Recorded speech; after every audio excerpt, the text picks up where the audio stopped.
Prendre des décisions qui sont justes, arriver à ressentir les choses, c'est important sur tous les aspects de décision de sa vie. C'est Jeff Bezos qui le dit, il dit, si vous pouvez prendre une décision à l'analyse, faites-le, mais il se trouve que toutes les plus grandes décisions de votre vie, vous les prendrez au ressenti, au gut feeling ou autre.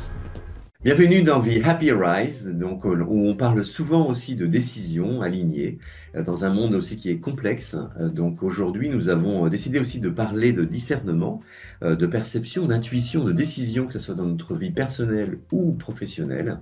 Et j'ai l'honneur de recevoir aujourd'hui deux belles personnes qui sont donc Mathieu Sacrisper et Emmanuel Labergère. Bonjour Emmanuel, bonjour Mathieu. Bonjour. Bonjour Hugues. Comment allez-vous? Et puis, est-ce que vous pouvez vous présenter aussi, comment vous pourriez vous présenter comme vous aimez le faire aujourd'hui, être présenté? Je vais démarrer. Donc du coup, moi, Mathieu, à l'origine, je suis ingénieur en informatique.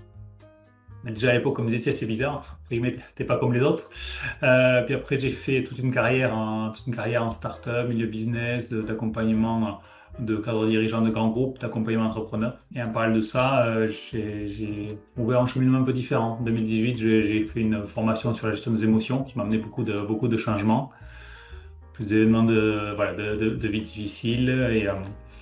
Et puis aujourd'hui, ben, du coup, je suis CEO d'Insight. Je pense qu'on en parlera un petit peu plus après, suite à la rencontre d'Emmanuel il y a à peu près 2 ans. C'était, je crois, en mai 2024. Donc, comment vous êtes connu et puis quelle a été un peu euh, la perception aussi que vous vouliez travailler, et l'envie que vous vouliez travailler ensemble? Alors du coup, on s'est connus comment? Euh, on a positionné un appel téléphonique, puis ça a été quelque chose d'assez impressionnant. Après l'appel téléphonique, j'ai dit waouh, c'est génial ce qu'il fait.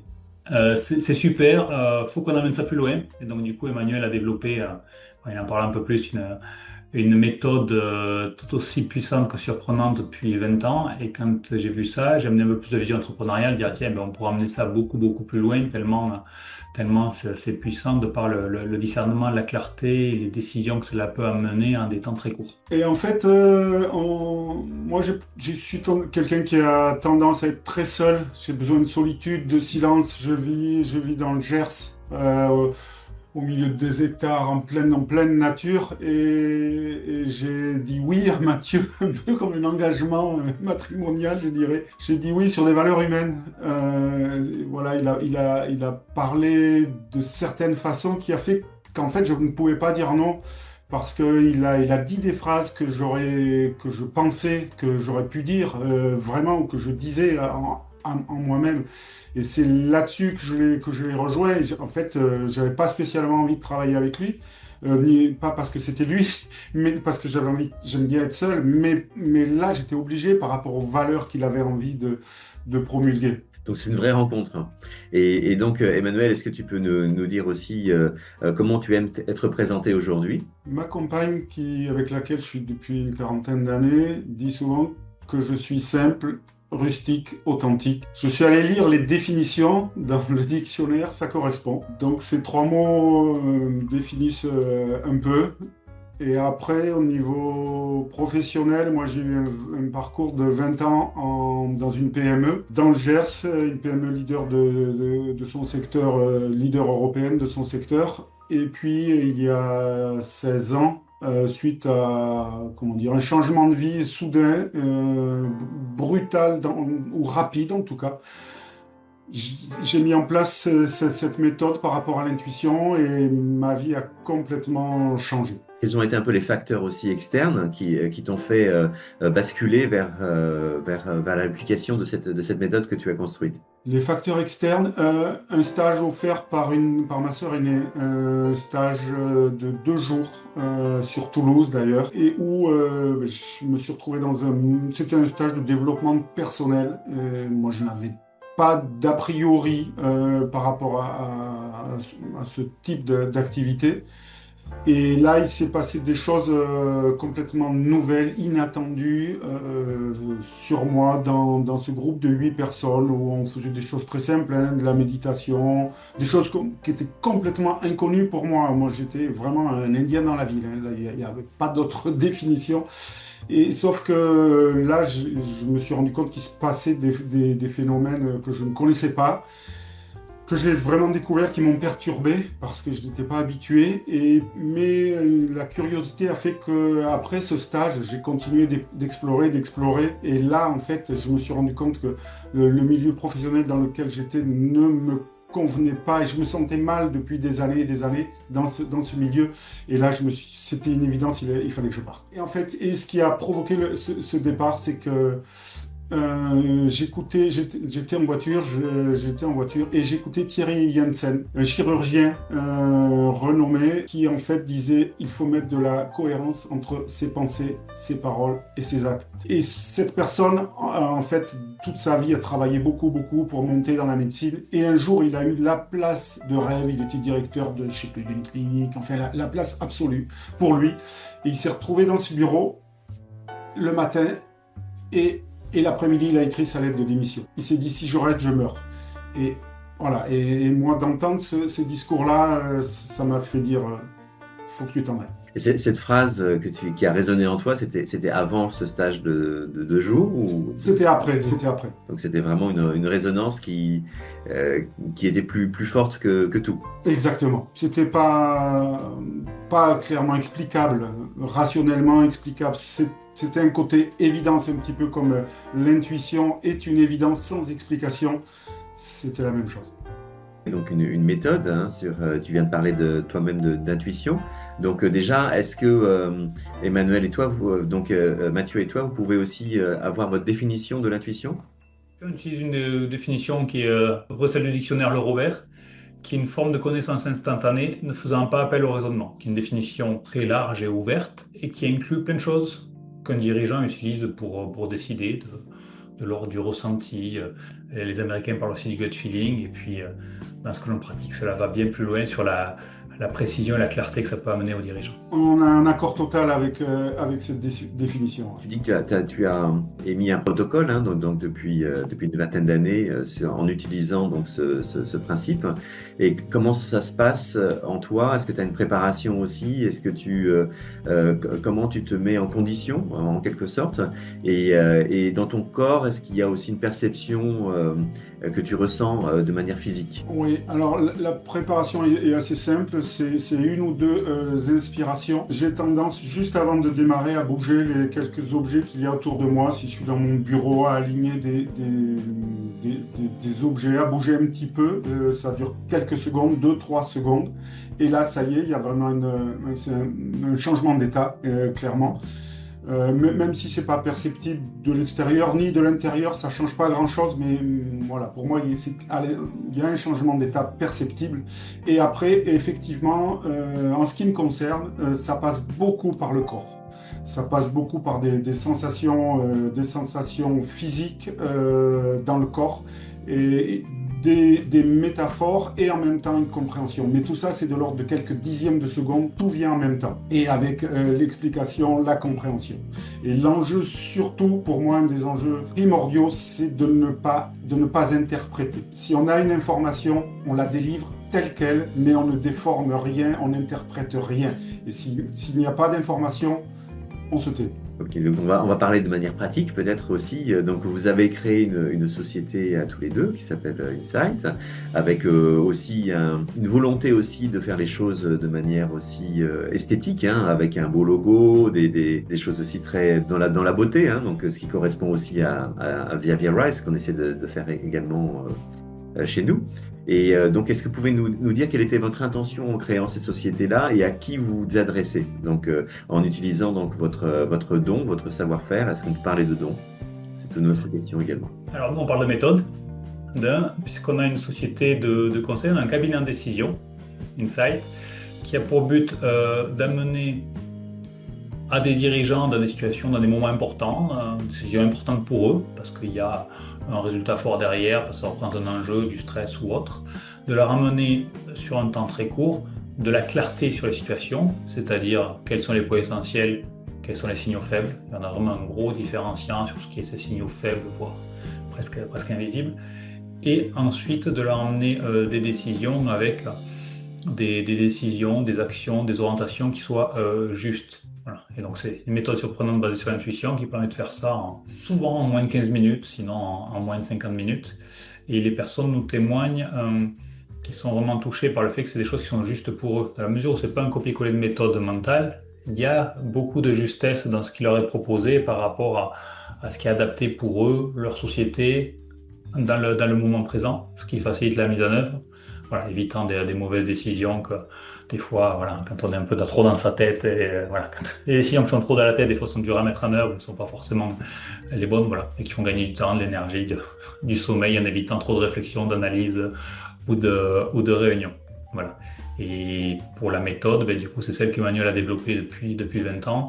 Et nous, on est persuadés que niveau intuition, c'est un peu comme si l'humanité, comme si on disait que l'humanité marchait et que d'un coup on disait mais vous savez vous pouvez courir et puis ben, certains vont trottiner, certains vont faire des marathons et pour l'intuition c'est un petit peu ça, c'est qu'il y a une forme de capacité humaine très puissante qui est un peu mise de côté et nous l'idée c'est qu'avec cette société on puisse montrer qu'on amène beaucoup de valeur sur les temps courts à des dirigeants et comme ça le monde du business pour reconnaître la vraie puissance de l'intuition dans une vraie définition ouverte qui n'est pas celle limitant l'intuition à l'expérience comme le font certains.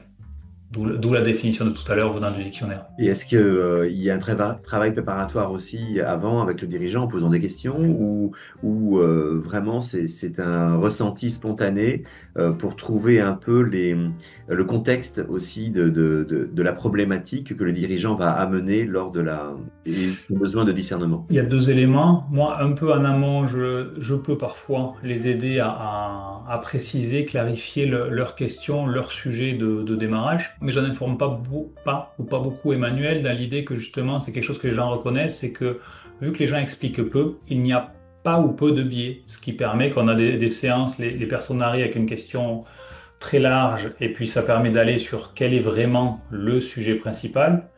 D'autres fois, des personnes arrivent avec une situation, pas mal d'avis. Et puis en fait, ben, nous, on va montrer, notamment Emmanuel, que ben, peut-être sur cette partie-là, il faudrait décaler un petit peu le point de vue. Et ensuite, il y a d'autres situations où ben, la personne, on vient venir la conforter dans ce qu'elle voyait, dans ce qu'elle pensait faire. Et dans ce cas-là, l'aider à détailler, ben, tiens, elle avait envie d'aller dans telle orientation, l'aider à détailler le pourquoi et les premières étapes. Voilà, c'est un peu les trois grandes catégories qu'on a. Les gens qui ne savent pas trop, les gens qui ont une idée, puis en fait, il y a besoin de réorienter et les personnes où il est intéressant voilà, de les aider à détailler. Voilà. Autre situation qu'on a assez régulièrement, des personnes qui viennent avec une question et en fait, assez rapidement, ça va montrer que la vraie question est un petit peu différente. Typiquement, comment est-ce que je mets en œuvre telle solution dans mon entreprise? Et j'ai déjà vu plusieurs fois Emmanuel répondre comment on gère le sujet ou la problématique et montrant qu'en fait la solution envisagée n'est peut-être pas la meilleure. Voilà. Donc du coup, assez rapidement requalifier la question pour aller vraiment à l'essence du sujet et donc amener de la valeur comme ça. Donc, comment ça fonctionne? Donc toi, Mathieu, tu débroussailles en quelque sorte un peu les sujets. Et puis, Emmanuel, après, va dans le fond pour trouver la vraie raison pour pouvoir avancer dans la problématique de l'entreprise ou du dirigeant. Parce que ça peut être une problématique de l'entreprise ou du dirigeant. Parce que la façon de mettre en scène aussi enfin, le dirigeant et ses valeurs peuvent être aussi différentes de la problématique de l'entreprise. Oui, et puis j'aide pas forcément à débroussailler. Il y a des personnes pour qui c'est très très clair. Les sujets qu'ils veulent travailler, ils veulent juste savoir comment ça se passe. Voilà, que je réponde à quelques questions. On a des personnes qui, c'est comme ça, on a eu l'autre jour. Juste, j'ai échangé un quart d'heure avec, il me dit ah, ça se passe comment, ça, et puis là, hop, ok, c'est bon, pouf, on a positionné la session, il était très au clair. Je ne savais même pas quel sujet il voulait traiter. Il était très au clair avec ça et ça peut être traité par Emmanuel en 25 minutes. Donc, qui fait appel à vous, en fait, quel type d'entreprise, de secteur ou d'autres types de personnes? Dans l'historique d'Emmanuel, au début, il a travaillé vraiment avec un secteur. Il en parlera tout à l'heure, notamment avec des propriétaires de grands crus classés dans le Bordelais. Et puis ensuite, avec beaucoup de secteurs et beaucoup de métiers différents. Donc on a déjà des cas d'usage on travaille principalement avec des dirigeants, pour emmener le plus de valeur, surtout des entrepreneurs qui ont cette volonté de voir rapidement les choses et d'avancer encore plus que des cadres dirigeants, qui des fois se posent un peu la question, si je fais appel à une méthode qui change un peu du cadre, est-ce qu'on ne pourrait pas me le reprocher? Et du coup, on accompagne ces personnes-là sur des sujets, on a déjà des cas d'usage sur de la fusion-acquisition, de la stratégie, du marketing, du commerce, des opérations, vraiment tous les métiers du dirigeant et dans beaucoup de secteurs différents. Nous, le point commun des personnes avec qui on travaille, c'est plus un état d'esprit ou des savoir-être qui est de vraiment chercher à avoir des réponses rapides, chercher à voir comment dire, la vérité et à se faire challenger sur est-ce que je vois les bonnes choses dans ma situation ou pas, en peu de temps pour avancer. Et donc c'est plus ces éléments-là qui sont plus des éléments de posture, de savoir-être, de comportement qui font comment dire, la différence sur les personnes avec qui on travaille. Donc Emmanuel, on a parlé de vignes et de grands crus. Donc peut-être tu peux dire aussi la valeur ajoutée que tu as apportée donc, dans ces types de cas. J'ai commencé en fait au tout début, j'ai eu la chance de commencer avec la famille Lurton, avec Gonzague Lurton, donc qui avec son épouse Claire, son propriétaire maintenant de 5 grands crus classés, et Gonzague qui a 9 frères et sœurs qui ont chacun au moins un château, et les cousins, pareil, c'est une famille, une grande famille du vin. Et j'ai rencontré aussi le fondateur, Lucien Lurton, c'est donc lui qui avait acquis ces 12 propriétés au fil des années. J'ai donc commencé avec Gonzague, qui à l'époque était président du syndicat des vins de Margaux, il est resté une dizaine d'années.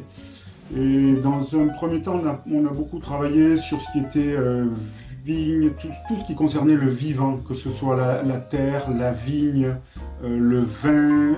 Et là, ça allait vraiment du travail de la vigne, la taille, les produits phyto, les assemblages, vraiment tout ce qu'un vigneron rencontre lors de son élaboration du vin ou la conduite de la vigne.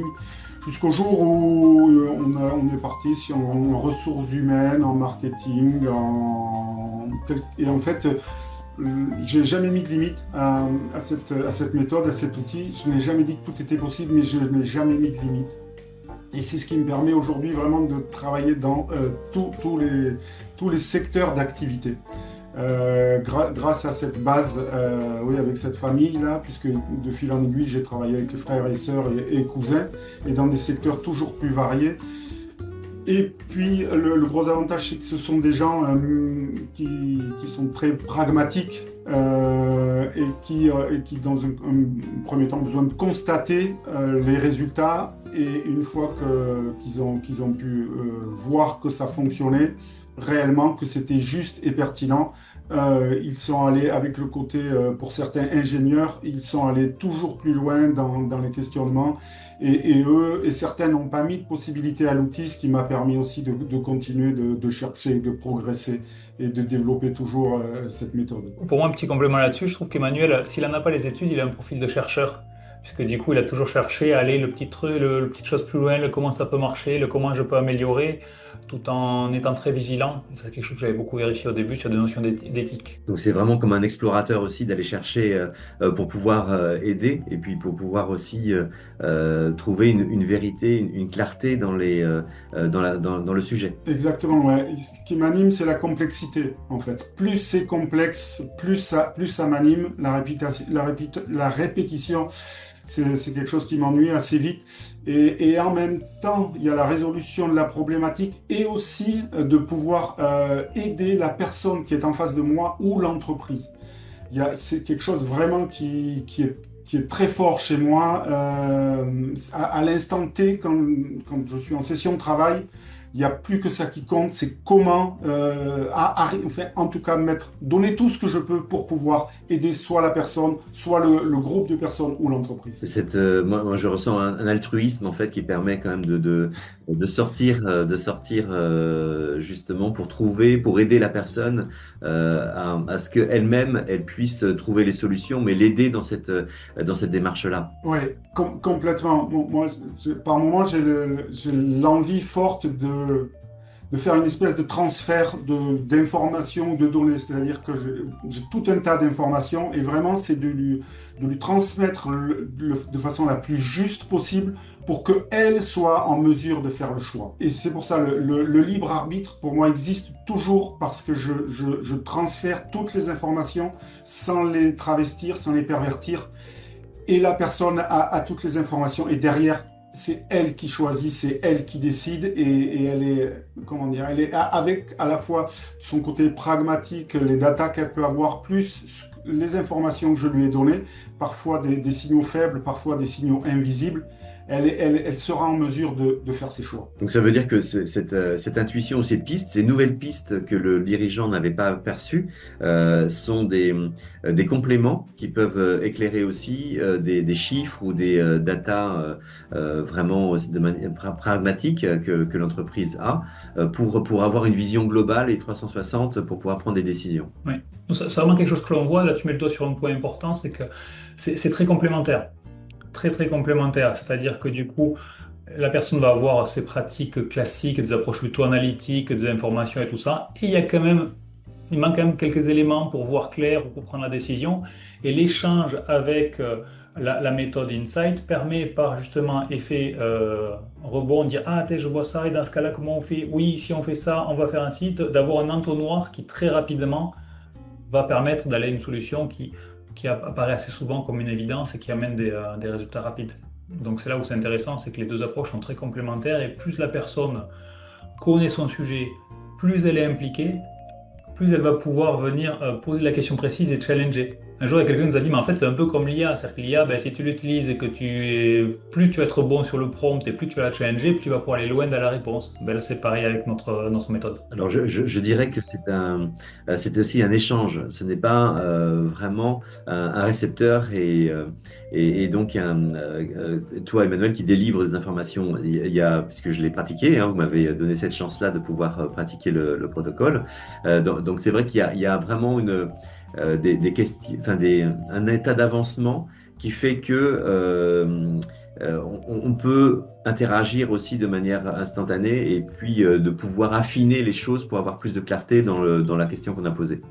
Donc il y a un aller-retour aussi qui est important et là-dessus c'est une grande force parce que ce n'est pas que des données brutes, même s'il y a cette perception où, comme tu as dit Emmanuel, il y a un instantané qui fait que tu délivres ce que tu perçois, mais par contre il y a quand même aussi une validation et puis est-ce que des questions pour savoir si c'est un chemin qui est parlant pour le dirigeant ou pas. Exactement. Il y a de mon côté presque, je dirais presque une nécessité que l'interlocuteur intègre en fait ce que je lui ai dit, intègre, comprenne, ressente, intellectualise, peu importe ce qui a été dit, qui se les approprie vraiment pour pouvoir lui mettre en œuvre de façon pertinente. Tu as dit quelque chose aussi d'important, c'est-à-dire que tu impliques la personne aussi pour qu'il y ait son ressenti également émotionnel ou dans son corps, en fait. Oui, alors selon les types de personnes,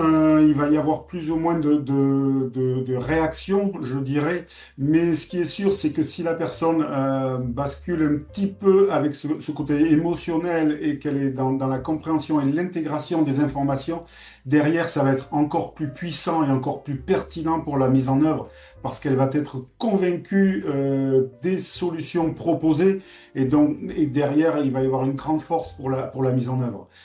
Et même si je parle beaucoup en session, les réponses, comme elles sont sur mesure par rapport à l'interlocuteur, la personne en face compte beaucoup et il y a un vrai besoin qu'elle interréagisse réellement et qu'elle soit pas juste une espèce de spectateur inactif, parce que là, très vite, il y aurait un désengagement involontaire de ma part. Tu vois, c'est là où ce que j'ai dit tout à l'heure, moi, le delta que je vois par rapport à d'autres approches, et pour avoir aussi pratiqué le coaching par ailleurs, c'est que ça amène un temps très court.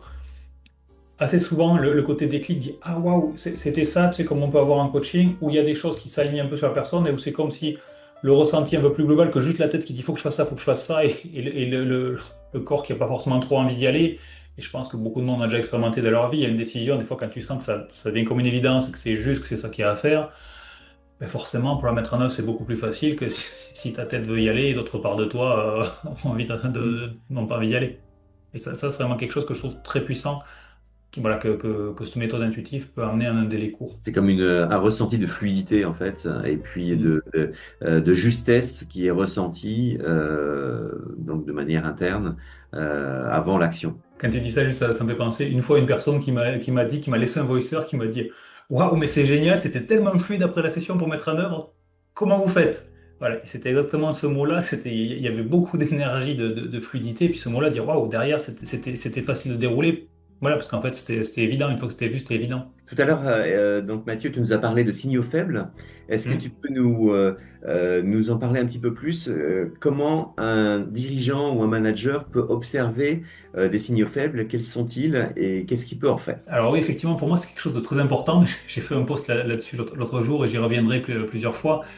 Euh, pour moi, c'est vraiment quelque chose qui fait une différence très importante dans certaines personnes sur leur capacité à décider rapidement et à prendre de bonnes décisions dans la mesure d'aller capter la profondeur de certaines situations. On parlait tout à l'heure d'analyse, de KPI et autres, et il y a beaucoup de choses qui ne sont pas mesurées par ces éléments-là, ou souvent dans une entreprise, d'ailleurs, les indicateurs ou les KPI ont une forme de biais, représentant l'état d'esprit de ceux qui les ont mis en place à ce moment-là, mais du coup, peut-être cachant certains autres éléments. Et du coup, les signaux faibles, c'est tous ces éléments qui sont plus durs à percevoir, un peu plus perceptibles, qui peuvent passer par du ressenti ou de l'émotion et qui pourtant sont très importants. Par exemple, un dirigeant qui va dans son entreprise traverser les bureaux ou le site de production pourra sentir si globalement il y a plutôt de l'énergie, de la joie, ou si tout est plutôt contrit et contraint avec peu d'énergie ou d'entrain, ce qui est quand même un marqueur d'une capacité à, à s'épanouir, à performer, à durer au travail,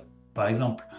C'est les signaux faibles qu'un commercial va pouvoir saisir dans un échange avec un client sur des silences, des expressions faciales, qui ne sont peut-être pas transcrits dans le compte rendu IA de la réunion et qui à la fois font toute la différence de le silence ou l'expression du client au moment où tu lui annonces tel argument ou au moment où tu détailles ta proposition est très important. Et certaines personnes sont naturellement beaucoup plus douées pour ça ou le développent. Et donc nous, c'est vrai que c'est quelque chose qu'on trouve important de pouvoir amener au client la lecture de ça, voir des choses encore plus faibles ou infimes qui sont limite invisibles ou inaudibles.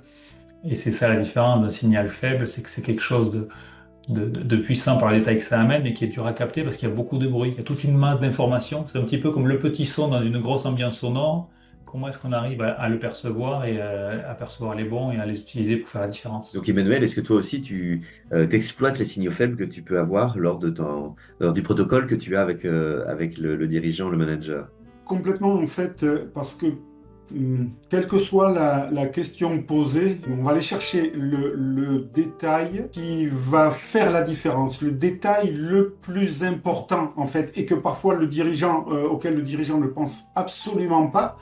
Euh, mais c'est vraiment, on va identifier ce qui va faire la différence par rapport à sa question. Ça peut être oui, le signal le moins visible, mais pourtant, c'est celui qui fera la différence et qui permettra de faire évoluer considérablement la situation. Donc ça peut être un mot dans la conversation, ça peut être comme un déclic en fait, hein, ça peut être une attitude. Non, ça dépend pas de l'attitude de l'interlocuteur. C'est-à-dire que voilà, il y a sa question et l'on recherche la solution. Ça tient compte de sa question, mais pas réellement de son discours, de ses suppositions, de ses biais. C'est-à-dire que comment répondre à cette question? Et parfois on sort complètement on a des exemples hein, où on sort complètement du contexte ou de l'entreprise ou de la question.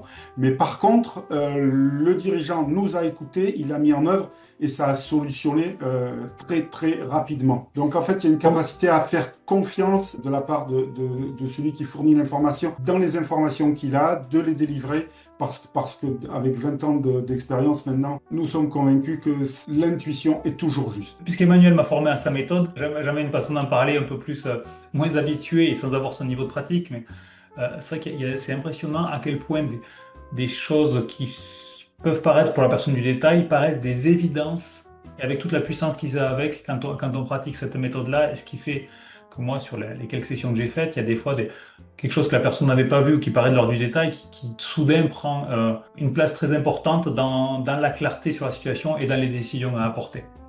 Et ça fait vraiment la différence. Donc Emmanuel, ce que j'ai compris, c'est que quelquefois la solution, elle n'est pas dans l'entreprise, elle est en dehors de l'entreprise en résolvant aussi une problématique. Oui, oui, ben, évidemment, et plus l'entreprise est petite, je dirais, plus c'est vrai, l'entreprise et la personne, et parfois il y a, voilà, il y a un produit qui a du mal à être développé, on regarde le système commercial, le marketing, enfin, le dirigeant cherche à droite, à gauche des solutions, et moi je vais lui dire, mais ce produit, en fait, vous n'y croyez pas. Oui, ça peut être le cas, ou au contraire, vous ne préfériez pas que ce produit il soit défini plus de cette façon. Ah, c'est ça, j'ai toujours voulu qu'on en parle de cette façon, mais les marketeurs n'ont pas compris. Mais c'est ça qu'il faut que je mette en œuvre. Une espèce de déclic. C'est comme parfois il avait des amorces, des bribes de solutions qui sont là, mais il n'arrive pas à les traduire véritablement. Et ça, ce sont aussi des choses qui arrivent assez régulièrement. Et moi, je mets des mots, des phrases, de la consistance là-dessus. Et lui, derrière, va mettre en œuvre avec une évidence et une force d'autant plus importante qu'il avait ça quelque part à l'intérieur de lui sans arriver à le définir. Donc tout à l'heure, Mathieu, tu as parlé aussi de bruit ou de biais, hein. Donc il y a une phrase de Warren Buffett où il a dit: «L'être humain est le meilleur pour interpréter toute nouvelle information de façon à ce que ses conclusions précédentes restent inchangées.» Donc c'est parler des biais et du bruit. Donc, qu'est-ce que tu as à dire par rapport à ça quand il y a une prise de conscience, mais pour être vraiment sûr que c'est une prise de conscience qui est juste, comme on vient de le dire. C'est effectivement très intéressant parce on a des sessions où la personne prend conscience qu'en fait, ça correspond pour le coup à la situation d'Einstein, c'est que tant que tu auras une situation avec l'état d'esprit qu'il a engendré, tu n'arriveras pas à la résoudre. Et donc il y a des personnes où des fois, elles regardent comme ça et Emmanuel leur dit: «Ah, mais il y aurait ça, ça, ça», comme il vient de le dire pour le dirigeant: «Ah oui, mais il y a ces éléments-là, ah, waouh, ça y est, il prend conscience, il a un déclic, et juste il change les mots et sa manière d'en parler aux autres personnes. Et hop, ça devient clair, et juste ces éléments-là débloquent la situation.» Donc ce côté de décaler un petit peu le point de vue par rapport aux signaux faibles, aux éléments qui sont apportés. Et puis ça nous arrive, pas souvent, mais ça arrive parfois que, en lien avec la citation que tu disais de Warren Buffett, les personnes ne souhaitent pas voir ou changer leurs éléments, et ça arrive que parfois on amène des éléments et pour une raison X ou Y leur appartient, et c'est OK. Donc on offre on offre quelque chose, après il prend pas, qui préfère maintenir sa vision des choses, ou qui a posteriori de la séance se refasse un peu l'histoire pour leur rentrer dans le paradigme qui lui va bien. Voilà. Et ça fait partie pour le coup des biais, effectivement, que des fois quand il y a des choses qui sont peut-être un peu trop challengeantes, ça fait partie des prismes de l'être humain et de l'ego qui vient défendre certains éléments, qui les réarrange d'une façon qui arrange, mais qui est peut-être pas du coup celle qui amène le résultat escompté. Ça fait partie, on a tous nos paradoxes entre ce que l'on dit vouloir et ce que l'on arrive à mettre en œuvre pour ce résultat. Ou quelquefois, ça peut être question de timing aussi, parce que la personne peut le comprendre un peu plus tardivement après une session. Ça peut être aussi une prise de conscience parce que lui-même va être confronté à des événements dans l'entreprise qui font il va pouvoir s'en rappeler, et puis c'est là peut-être que les biais vont tomber en quelque sorte, parce qu'il va se concentrer sur ce que vous lui avez dit. Oui, Exactement. là, tu me fais penser à un retour d'expérience qu'on a eu il y a pas longtemps, une personne qui me dit là, voilà, une personne qui a été conseillée en quelques minutes sur un sujet. Emmanuel, il avait vraiment, voilà, quelqu'un qui fait des interventions en entreprise, lui a vraiment conseillé quelque chose de fort en termes de posture. Et la personne qui me dit juste en fin de journée, j'ai changé un petit peu, et là, pouf, directement, il y a eu un retour direct. Elle dit: «Ah oui, là, je me suis bien rappelé de la phrase, au début, voilà, la phrase, j'avais compris ce qu'il fallait faire, mais j'avais pas compris le pourquoi. À ce moment-là, j'ai bien compris le pourquoi, c'était très très net.» Et ça, c'est quelque chose qu'on a eu à plusieurs reprises. Des personnes ont dit: «Voilà, là, je pense qu'Emmanuel leur conseil, c'est important que tu te positionnes comme ça ou que tu fasses ça.» C'était clair, les personnes l'ont compris, l'ont mis en œuvre. Et à posteriori, ils ont dit: «Oui, et là maintenant, c'est encore plus clair, j'ai bien compris une fois que la négo, la réunion en question s'est déroulée, j'ai bien compris pourquoi tu m'avais conseillé ça.» Est-ce que vous donnez aussi quelques petits tips ou conseils pour aussi se prendre en charge, pour que le dirigeant puisse aussi entretenir et muscler son intuition dans ses décisions? Certaines personnes sont sensibles à ça, d'autres absolument pas. D'autres, ils ont une méthode qui est puissante, qui est forte, qui les satisfait. Et donc, ça leur suffit. Et le côté méthode, le côté intuition, ça ne les intéresse pas du tout. Et puis, parfois, il y a des personnes un peu plus sensibles, on le sent très vite. Et parfois, je leur dis, ah ben, je commence à délivrer des informations sur des réponses. Et je dis: «Mais là, au fond de vous, là, ça vous parle, ce que je vous dis, n'est-ce pas?» Et les personnes, effectivement, confirment. Selon les personnes, je leur dis: dans le corps, vous avez senti quoi quand cette solution, cette réponse c'est arrivé, ah mais j'ai eu une détente dans le plexus ou dans le dos.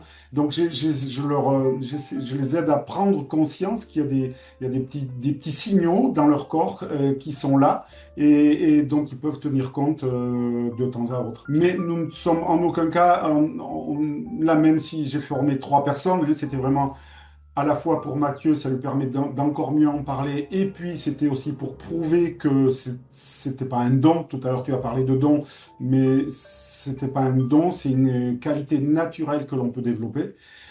Mais nous ne sommes pas du tout en mode organisme de formation ou formation. Et est-ce que on parle aussi de collectif, hein, est-ce que est-ce que ça t'est arrivé aussi et ça vous est arrivé également d'avoir plusieurs personnes comme un comité de direction aussi auquel vous pouvez adresser lorsqu'il y a une problématique? C'est intéressant, il y a des temporalités au sujet, et ce sujet revient régulièrement en ce moment, d'autant qu'on fait des ateliers conférences, et donc on l'a déjà fait, pas le plus fréquemment, mais on l'a déjà fait d'intervenir devant plusieurs personnes en même temps, ce qui a un effet, ce qui peut avoir un gros effet des multiplicateurs, que du coup les personnes voient, prennent conscience à plusieurs, et si une information est posée, que tout le monde est là, ben, elle est beaucoup moins rediscutée ensuite, parce que tout le monde était là, était partie prenante, et donc du coup, c'est quelque chose que l'on va faire de plus en plus, de faire une intervention voilà, en format 1 heure pour un comité de direction avec des éléments de présentation, c'est une notion de discernement et de décision, et derrière du conseil en live pour les 5 à 10 personnes présentes. Et si tu veux, et un point par rapport à ça, c'est que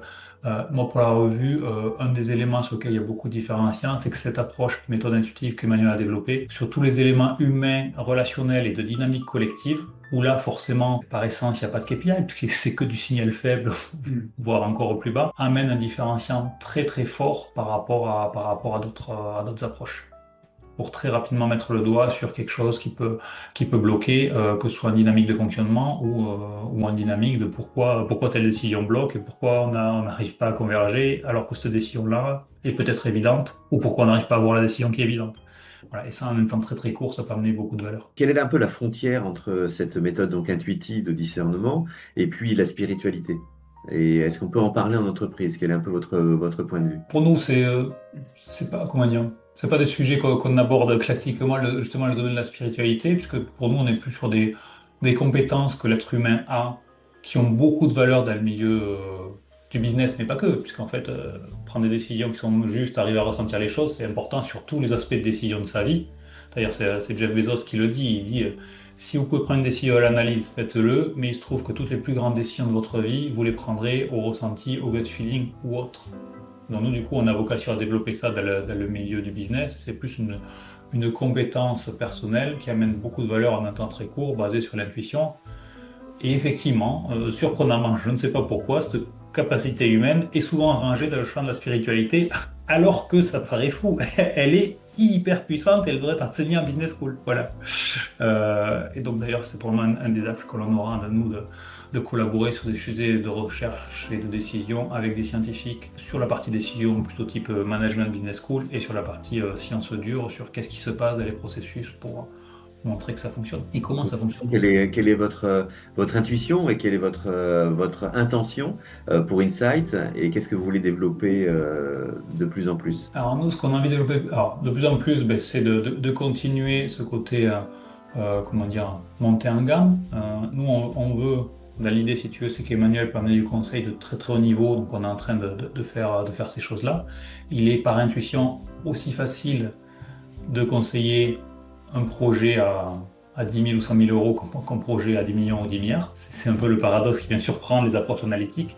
Donc l'idée, c'est de continuer là-dessus et ensuite, effectivement, on sera amené à former d'autres personnes pour intervenir, diffuser plus largement. Pas dans l'idée de devenir 5000 personnes, pour des personnes qu'on va pouvoir accompagner à monter en compétences de consultant intuitif. Voilà, ça c'est sur le développement de l'entreprise, dans l'idée de montrer ce que l'on souhaite faire sur cette puissance de l'intuition au service du milieu des affaires. Et par ailleurs, comme je disais, on aura des collaborations. Donc on a déjà des contributions gratuites à certains sujets qui nous parlent. On n'en parle pas forcément, mais c'est des choses qui nous tiennent à cœur depuis le début. Donc ça probablement que ça continuera. On a des choses dans le milieu du sport de haut niveau, puisque pareil, les détails qui font la différence, c'est un milieu où ils y sont, bien qu'assez conservateurs, très attentifs. Donc c'est quelque chose, c'est un axe qu'on est en train de développer. Et puis par la suite, comme je disais, il y aura le côté collaboration scientifique, dans un premier temps plus recherche sciences sociales, sciences business, sur le côté décision, discernement, quelle précision l'intuition peut amener, quelle rapidité, ces éléments-là. Et par ailleurs, des échanges qu'on a déjà eus avec certains scientifiques, plus sur euh, comment ça se passe et aller montrer avec la neuroscience ou autre quels sont les processus qui sont en œuvre dans le corps. Et aujourd'hui, l'intelligence artificielle est vraiment rentrée dans les entreprises. Est-ce que vous avez vu tous les deux une évolution aussi dans les prises de décision? Et puis, comment vous envisagez aussi les entreprises de demain? C'est marrant, je vais répondre sur toujours à la conférence qu'on a fait jeudi dernier, quelqu'un a posé une question de ce type-là. Et c'était intéressant parce que la personne était elle-même consciente qu'avec l'IA, il y avait pas mal de biais. Puisque déjà, selon comment tu promptes, déjà les IA, certaines ont tendance à plutôt vouloir te conforter. Par exemple, deux personnes qui vont demander un même sujet sous deux angles différents auront toutes les deux raison. Voilà. Puis c'est elle qui prompte. Et puis les IA sont aussi, nous, ce qu'on le voit, limitées. Avec l'IA, tout est basé sur le passé. Tout est basé sur le passé. Il n'y a pas d'acte de création réel. Et nous, on le voit quand on lui demande des choses. On utilise un peu forcément sur Insight. On atteint rapidement certaines limites parce qu'elle ne connaît pas, elle ne comprend pas ce qu'on fait. Et donc, du coup, tu vois, c'est des limites qui sont, je trouve, très intéressantes à avoir en conscience et à prendre en compte. Et pour moi, il y aura une différence très forte sur des personnes qui auront tellement tout délégué à l'IA que du coup, il y aura une forme de dépendance et d'autres qui arrivent à le faire de manière plus intelligente et qui font que si à un moment donné, en plus, les business models changent, c'est quelque chose qui risque d'arriver. Les business models sont connus de faire du très pas cher au début pour prendre pied partout et ensuite augmenter les tarifs une fois que tout le monde est dépendant. À ce moment-là, ce sera intéressant de pouvoir dire, tiens, telle action que je déléguais à l'IA, je la reprends parce que ça coûte juste beaucoup trop cher. Pour l'entreprise de demain, j'ai le sentiment que avec le développement de l'IA très extrêmement rapide, qui submerge, j'ai le sentiment qu'il va y avoir, peut y avoir un phénomène de saturation et que finalement beaucoup de gens se jettent là-dessus, prennent des données, de la data, sont devant leurs écrans, leurs claviers. Et à un moment, il y a un sentiment de vide aussi qui est comblé avec des relations humaines, avec de l'émotion, avec du sentiment. Et on se rend bien compte quand même que certaines personnes, même qui parfois au premier abord paraissent froides, paraissent un peu distantes, ou en milieu de session ou autre, d'être dans l'humain, à un moment ou un autre, parfois même elles se livrent. Et on sent ce réel besoin, cette nécessité.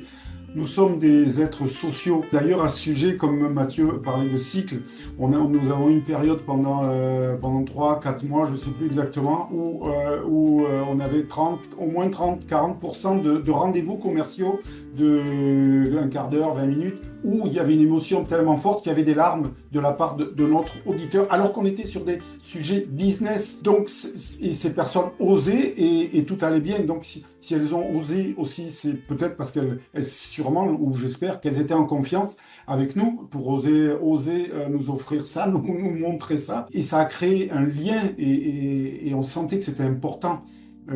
Chez elles. Et avec une IA, jamais on peut partager ça avec son PC, avec une machine. Donc, Emmanuel, comment tu vois, toi, les entreprises, ton entreprise idéale pour aujourd'hui et pour demain? L'humain est au centre, l'humain est au cœur, la prise en compte de l'homme est au centre. Et cette interconnexion, interdépendance dans un but, bien sûr, de développer de l'entreprise, de développer un service ou un produit, mais en tout cas avec l'humain et pas au détriment de l'humain et dans l'intérêt du bien du plus grand nombre et du bien commun. Tu as parlé tout à l'heure de joie quand l'entrepreneur ou le dirigeant passe dans son usine et qu'il voit que tout se passe bien, il y a de la joie qui est en lui.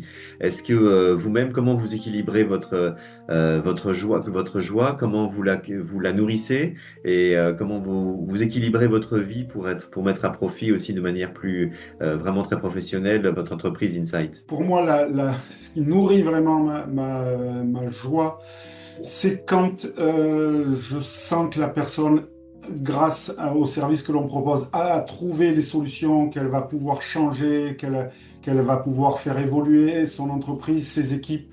Moi, c'est vraiment ce qui me nourrit profondément. Et après, ce qui me ressource individuellement, c'est le côté nature, silence et nature. Mais moi, ma vie prend sens quand vraiment la personne a réussi à se transformer. Et surtout pas en mode sauveur.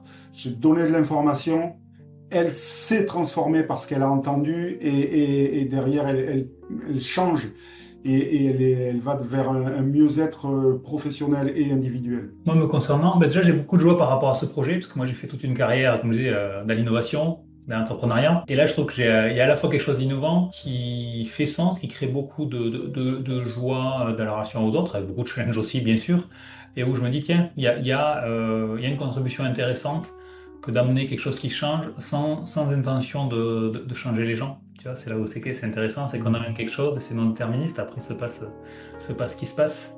Ouais, donc ça, c'est quelque chose qui me nourrit beaucoup. Et pour le coup, en témoignage, quand Emmanuel m'a formé, la première fois que j'ai fait une session en situation client complète, voilà, ça a pris à peu près un mois et demi pour arriver à le faire, une session de 3 quarts d'heure.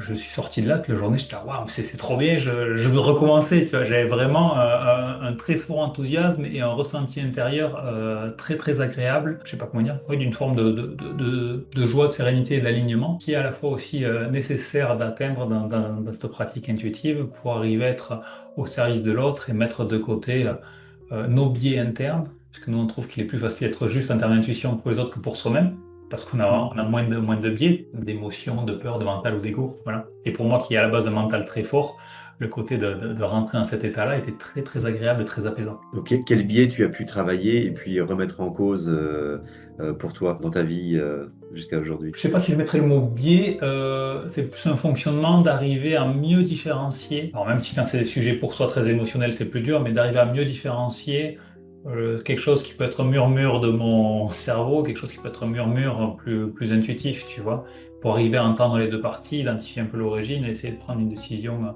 plus avisée et plus juste, et non pas juste mentale au détriment du reste. Comment tu fais la différence entre les deux, entre le murmure et puis ce qui est juste? Là, pour le coup, c'est de la pratique. C'est la pratique, pour le coup, de la méthode d'Emmanuel, d'arriver justement à aussi. On parlait tout à l'heure de silence, comment dire, de bruit, de silence et de signaux faibles. Ben, pour entendre les signaux faibles, il y a aussi besoin de baisser le bruit en soi.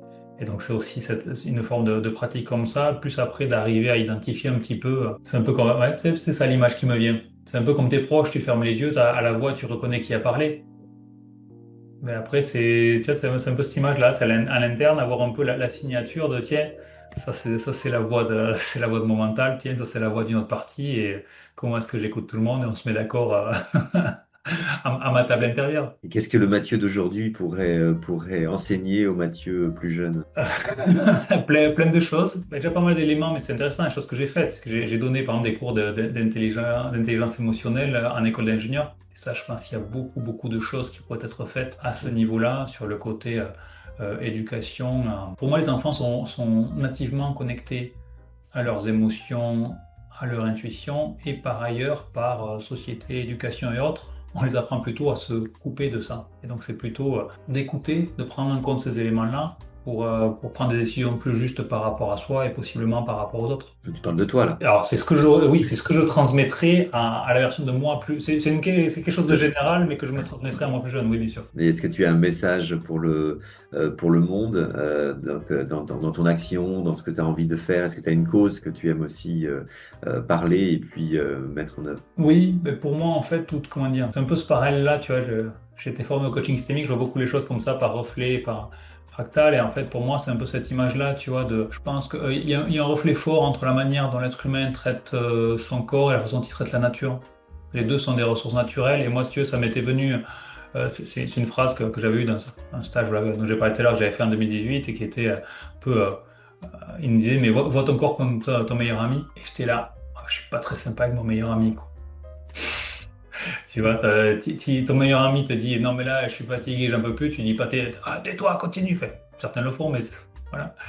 Et donc du coup c'est un peu cette image-là, c'est le côté, tu vois, j'avais beaucoup aimé cette phrase.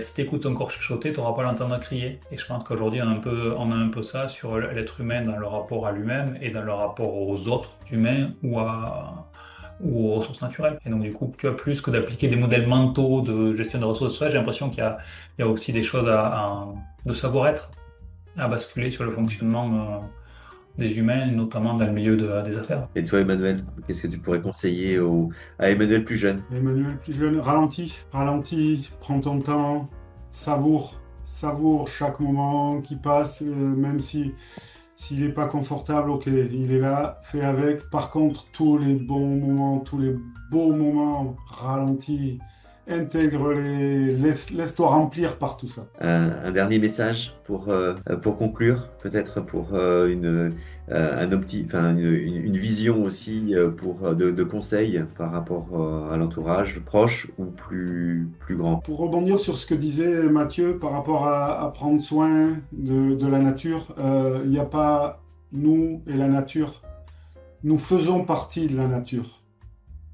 Complètement, nous sommes bien plus connectés qu'on pourrait le supposer. Si on prend du temps, si on ralentit, si on se promène dans la nature, dans la forêt, au milieu du vert, et qu'on respire, qu'on se laisse imprégner par ces odeurs, ces sensations, on va retoucher ce côté mammifère. Et plus on est mammifère, plus on est primitif, plus on va aussi ressentir l'autre, les humains en général, et plus on va ressentir la profondeur, ce qu'ils sont, ce qu'ils incarnent.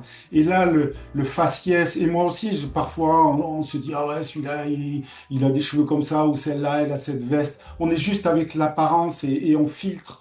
Mais si on fait fi de tout ça et qu'on redevient vraiment un mammifère, est-ce qu'on est, hein, qu'on s'imprègne de qui est la personne en face, au fond d'elle, et on va avoir la beauté, on va sentir ce qui émane. Et ça change toute notre perception à la fois sur l'autre, sur soi, sur la nature. Ça ouvre des perspectives beaucoup plus réjouissantes et humaines. Merci beaucoup Mathieu, merci beaucoup Emmanuel, et à très bientôt pour une nouvelle conversation dans The Happy Ride.